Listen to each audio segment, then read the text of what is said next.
मुरली अमृत की धारा है धारा, जो देती दुखों से किनारा।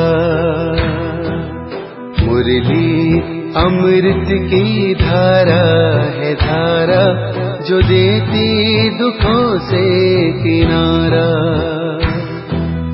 भूले जीवन में हो जाए शिव बाबा मुरली में समझाए। भूले जीवन में हो जाए शिव बाबा मुरली में समझाए। ओम शांति।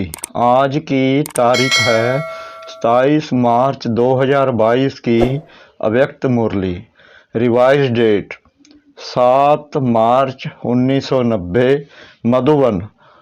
रूलिंग तथा कंट्रोलिंग पावर से स्वराज्य की प्राप्ति।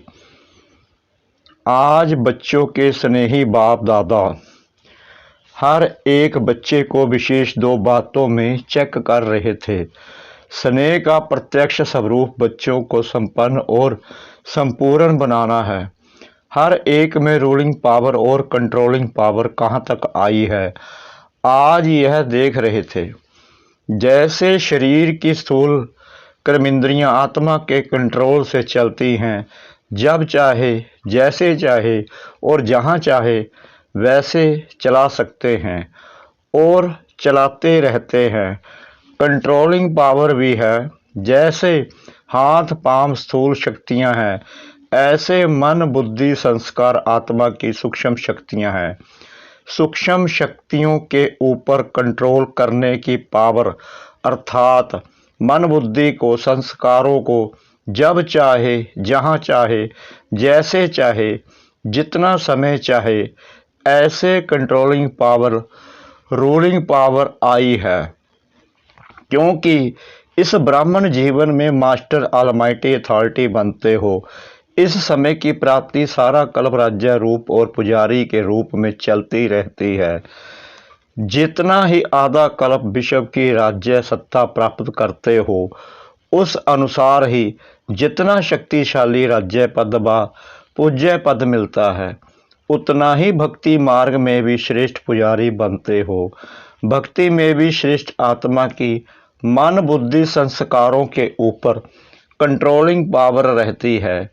भक्तों में भी नंबरवार शक्तिशाली भक्त बनते हैं, अर्थात जिस इष्ट की भक्ति करने चाहे, जितना समय चाहे, जिस विधि से करने चाहे, ऐसी भक्ति का फल भक्ति की विधि प्रमाण संतुष्टता एकाग्रता शक्ति और खुशी को प्राप्त करते हैं।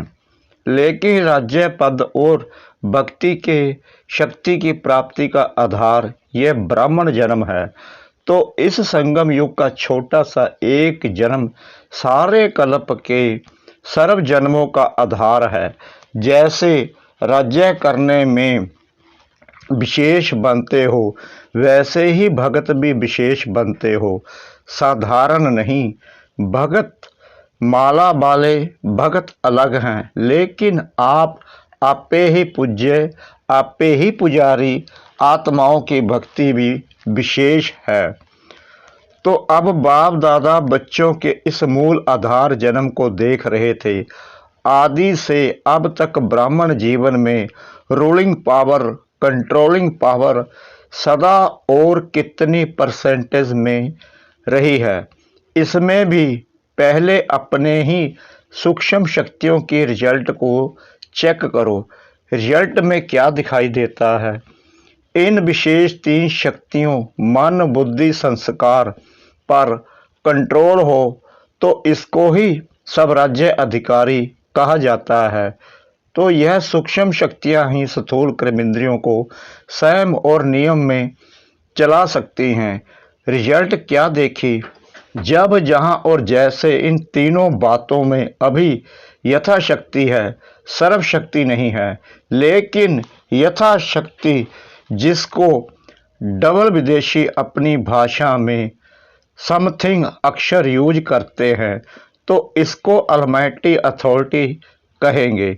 माइटी तो है लेकिन आल है, वास्तव में इसको ही ब्राह्मण जीवन का फाउंडेशन कहा जाता है, जिसका जितना सब पर राज्य है, अर्थात सबको चलने और सर्व को चलाने की विधि आती है, वही नंबर आगे लेता है। इस फाउंडेशन में अगर यथाशक्ति है तो ऑटोमेटिकली नंबर पीछे हो जाता है। जिसको स्वयं को चलाने और चलने आता है वह दूसरों को भी सहज चला सकता है, अर्थात हैंडलिंग पावर आ जाती है। सिर्फ दूसरे को हैंडल करने के लिए हैंडलिंग पावर नहीं चाहिए। जो अपनी सूक्ष्म शक्तियों को हैंडल कर सकता है वह दूसरों को भी हैंडल कर सकता है। तो सबके ऊपर कंट्रोलिंग पावर, रूलिंग पावर, सर्व के लिए यथार्थ हैंडलिंग पावर बन जाती है। चाहे अज्ञानी आत्माओं को सेवा द्वारा हैंडल करो, चाहे ब्राह्मण परिवार में स्नेह संपन्न, संतुष्टता संपन्न व्यवहार करो, दोनों में सफल हो जाएंगे। क्योंकि कई बच्चे ऐसे हैं जो बाप को जानना, बाप का बनना और बाप से प्रीत की रीति निभाना यह बहुत सहज अनुभव करते हैं, लेकिन सभी ब्राह्मण आत्माओं से चलना इसमें समथिंग कहते हैं। इसका कारण क्या? बाप से निभाना सहज क्यों लगता है? क्योंकि दिल का प्यार अटूट है। प्यार में निभाना सहज होता है। जिससे प्यार होता है उसका कुछ शिक्षा का इशारा मिलना भी प्यारा लगता है और सदैव दिल में अनुभव होता है कि जो कुछ कहा मेरे कल्याण के लिए कहा, क्योंकि उसके प्रति दिल की श्रेष्ठ भावना होती है। तो जैसे आपके दिल में उनके प्रति श्रेष्ठ भावना है, वैसे ही आपकी शुभ भावना का रिटर्न दूसरे द्वारा भी प्राप्त होता है। जैसे गुम्स में आवाज करते हो तो वही आवाज लौटकर आपके पास आती है। तो जैसे बाप के प्रति अटूट अखंड अटल प्यार है, श्रेष्ठ भावना है, निश्चय है, ऐसे ब्राह्मण आत्माएं नंबरवार होते हुए भी आत्मिक प्यार अटूट अखंड है। वैरायटी चलन, वैरायटी संस्कार देखकर प्यार करते हैं तो वह अटूट और अखंड नहीं होता है। किसी भी आत्मा के अपने प्रति व दूसरों के प्रति चलन अर्थात चरित्र व संस्कार दिल पसंद नहीं होंगे तो प्यार की परसेंटेज कम होती जाती है। लेकिन आत्मा का श्रेष्ठ आत्मा के भाव से आत्मिक प्यार, उसमें परसेंटेज नहीं होती है। कैसे भी संस्कार हो, चलन हो, लेकिन ब्राह्मण आत्माओं का सारे कल्प में अटूट संबंध है, ईश्वरीय परिवार है। बाप ने हर आत्मा को विशेष चुनकर ईश्वरीय परिवार में लाया है। अपने आप नहीं आए हैं, बाप ने लाया है। तो बाप को सामने रखने से हर आत्मा से भी आत्मिक अटूट प्यार हो जाता है। किसी भी आत्मा की कोई बात आपको पसंद नहीं आती, तभी प्यार में अंतर आता है। उस समय बुद्धि में यही रखो कि इस आत्मा को बाप ने पसंद किया है, अवश्य कोई विशेषता है, तब बाप ने पसंद किया है। शुरू से बाप दादा बच्चों को यह सुनाते रहते हैं कि मानो 36 गुणों में किसमें 35 गुण नहीं है, लेकिन एक गुण भी विशेष है, तब बाप ने उनको पसंद किया है। बाप ने उनके 35 अवगुण देखे, वह एक ही गुण देखा। क्या देखा?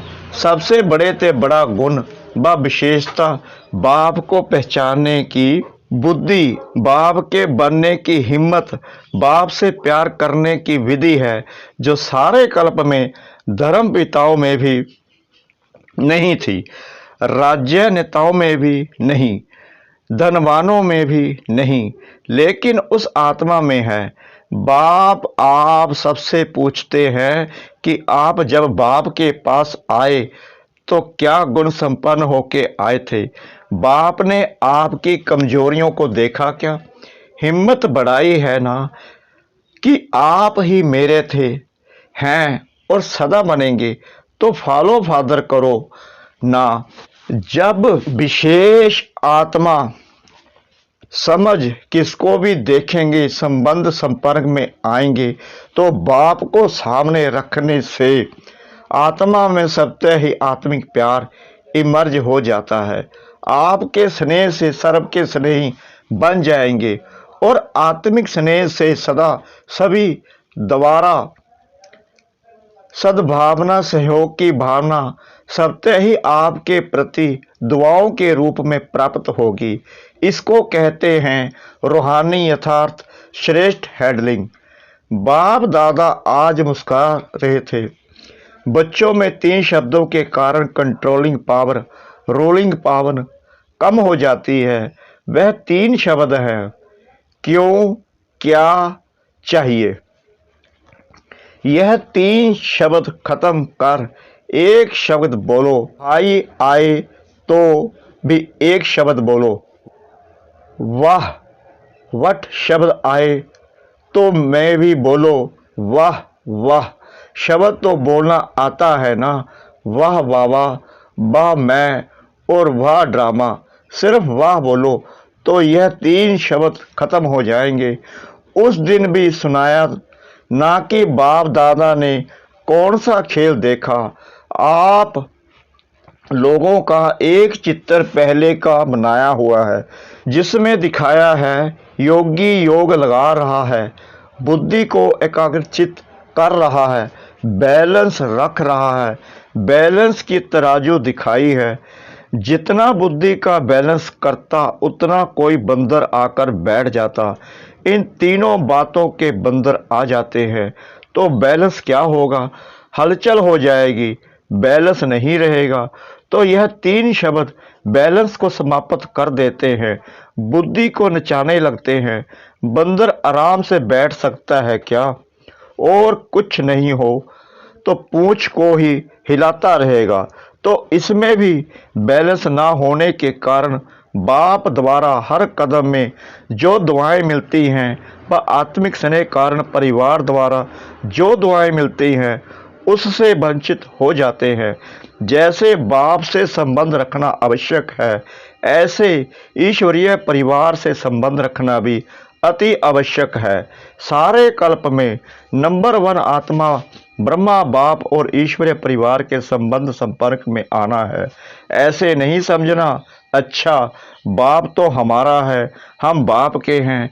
यह भी पास विद ऑनर की निशानी नहीं है, क्योंकि आप सन्यासी आत्माएं नहीं हो, ऋषि मुनि की आत्माएं नहीं हो, बिशप से किनारा करने वाले नहीं हो, लेकिन बिशप का सहारा बनने वाली आत्माएं हो। बिशप किनारा नहीं, बिशप कल्याणकारी हो। ब्राह्मण आत्माओं की तो बात छोड़ो, लेकिन प्रकृति को भी परिवर्तन करने के सहारे आप हो। परिवार के अविनाशी प्यार के धागे के बीच से निकल नहीं सकते हो। विजयी रत्न प्यार के धागे के बीच से निकल नहीं सकते। इसलिए कभी भी किसी भी बात में, किसी स्थान में, किसी सेवा से, किसी साथी से किनारा करके अपनी अवस्था को अच्छा बना के दिखाओ।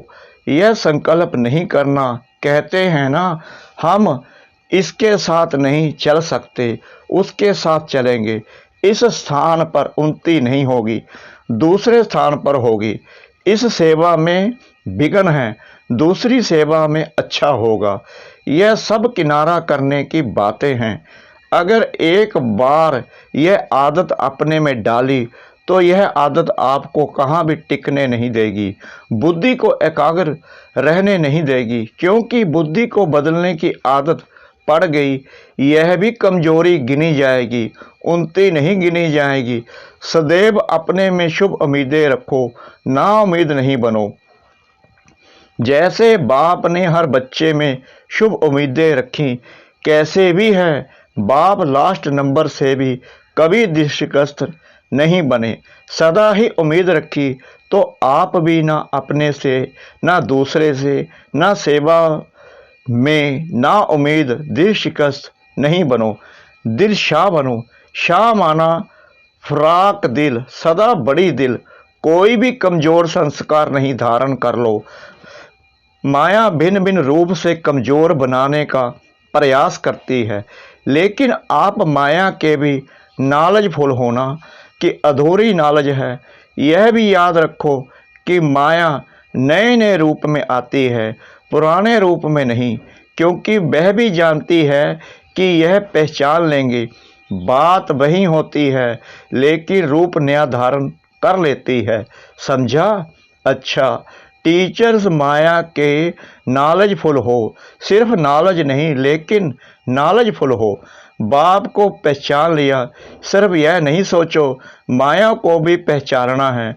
अभी बंधन में बंध गई हो, वह कठिन लगता है। मीठा बंधन लगता या थोड़ा मुश्किल बंधन लगता? सोचते हो यहाँ तो बहुत मरना पड़ेगा। बाप के बन गए, अब फिर यह करना है, वह करना है, कहाँ तक करेंगे? अगर यह पता होता तो आते ही नहीं। ऐसा सोच चलता है, जहाँ प्यार है वहाँ कोई मुश्किल नहीं। पतंगा भी क्षमा पर कुर्बान हो जाता है। तो आप श्रेष्ठ आत्माएं परमात्म प्यार के पीछे मुश्किल अनुभव कर सकती हो क्या? जब परवाना कुर्बान हो सकता है तो आप क्या नहीं कर सकती? जिस घड़ी मुश्किल अनुभव होता है तो जरूर प्यार के परसेंटेज में अंतर आ जाता है। इसलिए कुछ समय मुश्किल लगता है। अगर होवे ही मुश्किल तो सदा मुश्किल लगना चाहिए। कभी कभी क्यों मुश्किल लगता? परमात्मा और आपके बीच में कोई बात आ जाती है, इसलिए मुश्किल हो जाता है और परसेंटेज में फर्क पड़ जाता है। वह बीच से निकाल दो तो फिर सहज हो जाए।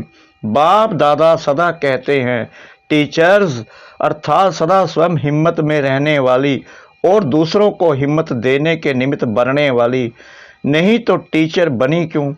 टीचर माना ही स्टूडेंट के निमित्त है। कमज़ोर को हिम्मत दे, आगे बढ़ाने की, सेवा के निमित्त हो। सफल टीचर की पहली निशानी यह होगी, वह कभी हिम्मतहीन नहीं बनेगी। जो खुद हिम्मत में रहता है वह दूसरे को भी हिम्मत जरूर देता है। खुद में ही हिम्मत कम होगी तो दूसरे को भी नहीं दे सकेंगे। अच्छा, चारों ओर के हिम्मते बच्चे मददे बाप के अधिकार को अनुभव करने वाले, सदा स्वराज्य के शक्तियों को हर समय प्रमाण प्रयोग में लाने वाले, सदा बाप और सर्व आत्माओं के अटूट स्नेही, सदा हर कार्य में संबंध संपर्क में वाह वाह के गीत गाने वाले, ऐसे ऑलमाइटी अथॉरिटी बच्चों को बाप दादा का याद, प्यार और नमस्ते। मीठे मीठे सिकला दे बच्चों प्रति माता पिता बाप दादा का याद, प्यार और गुड मॉर्निंग। रूहानी बाप की रूहानी बच्चों को नमस्ते। हम रूहानी बच्चों की रूहानी बाप दादा को श्रद्धा भरी, प्रेम भरी नमस्ते। शुक्रिया बाबा, शुक्रिया बाबा, शुक्रिया बाबा, इस मीठी मीठी मीठी मुरली के लिए। वरदान। प्लेन बुद्धि बन सेवा के प्लेन बनाने वाले यथार्थ सेवाधारी भव। प्लेन बुद्धि बन सेवा के प्लेन बनाने वाले यथार्थ सेवाधारी भव। यथार्थ सेवाधारी उन्हें कहा जाता है जो सबकी और सर्व की सेवा साथ साथ करते हैं। सबकी सेवा में सर्व की सेवा समाई हुई है। ऐसे नहीं, दूसरों की सेवा करो और अपनी सेवा में अलवेले हो जाओ। सेवा में सेवा और योग दोनों ही साथ साथ हों। इसके लिए प्लेन बुद्धि बनकर सेवा के प्लान बनाओ। प्लेन बुद्धि अर्थात कोई भी बात बुद्धि को टच नहीं करे, सिवाय निमित्त और निर्माण भाव के। हद का नाम, हद का मान नहीं, लेकिन निर्माण वही शुभ भावना और शुभ कामना का बीज है। स्लोगन। ज्ञान दान के साथ साथ गुण दान करो तो सफलता मिलती रहेगी। ज्ञान दान के साथ साथ गुण दान करो तो सफलता मिलती रहेगी। ओम शांति।